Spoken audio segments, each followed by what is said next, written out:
Ask मुफ्ती तारिक मसूद। हिंदुओं को झटका चिकन बेचना। मैं चिकन का बिज़नेस करता हूँ।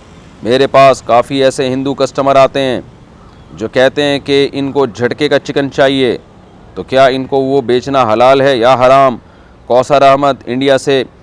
हराम है, बिल्कुल जायज़ नहीं है। मुसलमान के लिए मुर्दार कुत्ते को खिलाना जायज़ नहीं है। यानी अगर कोई चिकन मुर्दा है ना और कुत्ता है, आप उस कुत्ते को वो मुर्दार गोश्त नहीं खिला सकते, तो गैर मुस्लिम तो फिर भी इंसान है, उसको कहाँ से खिला सकते हैं? तो आपके लिए जायज़ नहीं है किसी गैर मुस्लिम को। यहीं से ये मसला भी समझ लें कि आजकल लोगों ने बिल्लियाँ पाली हुई हैं, उनका गोश्त बाहर से आता है। अब जो बाहर से गोश्त आता है तो उसमें लोग हलाल हराम की परवाह नहीं करते और ये कहते हैं तो बिल्ली को ही खिला रहे हैं ना, तो इसमें हलाल हराम किया। तो ये बात गलत है। मुर्दा जानवर जो है ना, जो झटके का हो या प्रॉपर तरीके से ज़बा ना किया गया हो, चाहे वो हलाल जानवर ही हो, अगर उसको ज़बा नहीं किया है तो उस गोश्त से किसी भी किस्म का फ़ायदा उठाना जायज़ नहीं है। हत्ता कि आप अपने घर के पालतू जानवर को भी नहीं खिला सकते। तो कहीं हराम पड़ा हुआ है, मुर्दार पड़ा हुआ है, जानवर खुद जाके खा ले, वो तो जानवर तो शरई हकाम का मुकल्लफ नहीं है। लेकिन खूब समझ लें ये मसला कि आप अपने घर के पालतू जानवर को मुर्दार गोश्त नहीं खिला सकते। तो ये जो बाहर से बिल्लियों की खुराकें आ रही हैं ना, ये अक्सर हराम गोश्त होती हैं, यानी झटके का गोश्त होता है।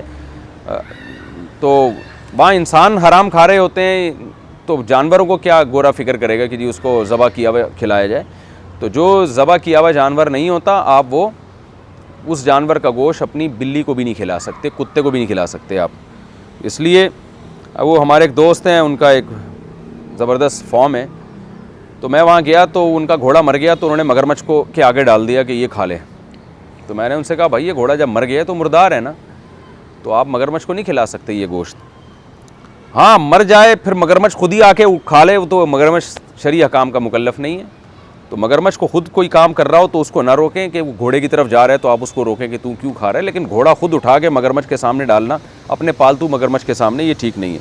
और मगरमच्छ से याद आया कि ये जो आजकल हमारे लोगों में जानवर पालने का शौक़ पैदा हो रहा है, बहुत अच्छा शौक़ है, लेकिन खुदारा हलाल जानवर पालें। लोगों ने मगरमच्छ पाले हुए हैं, अजदहे पाले हुए हैं, सांप पाले हुए हैं। यार कोई ढंग की चीज़ पालो जिससे इंसान को वहशत ना हो। देखो, जानवर उनसियत का ज़रिया बनता है, तो हलाल जानवरों में अल्लाह ने एक बरकत रखी है, एक नूरानियत रखी है।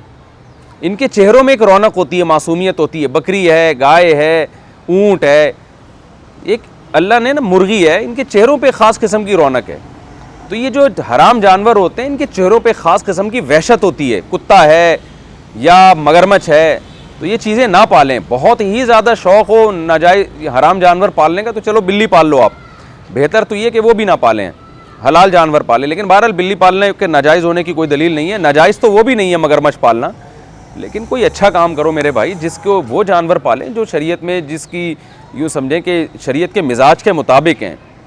नबी सल्लल्लाहु अलैहि वसल्लम ने फरमाया ना, मुर्गे को बुरा मत कहो, ये तुम्हें आज़ान के लिए जगाता है। अंबिया ने बकरियाँ चराई हैं, तो अल्लाह ताला ने अंबिया के ज़रिए भी हलाल जानवरों को पलवाया है। ये कुत्ता पालने पर तो हदीस में शदीद वईदें हैं कि जिसने कुत्ता पाला रोज़ाना एक क़िरात उसकी नेकी से कम होगा। एक क़िरात बहुत बड़ा अजर होता है। तो हमारी सोसाइटी में ना, मुसलमानों में नाजायज़ ये हराम जानवर पालने का रिवाज बढ़ रहा है, वहशी जानवर पालने का। तो मैं कोई फतवा नहीं दे रहा कि ये हराम है, लेकिन ये कि ये काबिल तारीफ़ भी नहीं है ये अमल, इसको ज़्यादा अप्रिशिएट नहीं करना चाहिए। हलाल जानवरों को पालें, इससे गोश्त बढ़ेगा और जो है गोश्त सस्ता होगा सोसाइटी में, इसकी फार्मिंग होगी, तो इससे ज़्यादा फ़ायदे होते हैं। शुतुरमुर्ग पाल लें आप। तो झटके का गोश्त मेरे भाई ना हिंदू को बेच सकते हैं ना ईसाई को बेच सकते हैं, जायज़ नहीं है।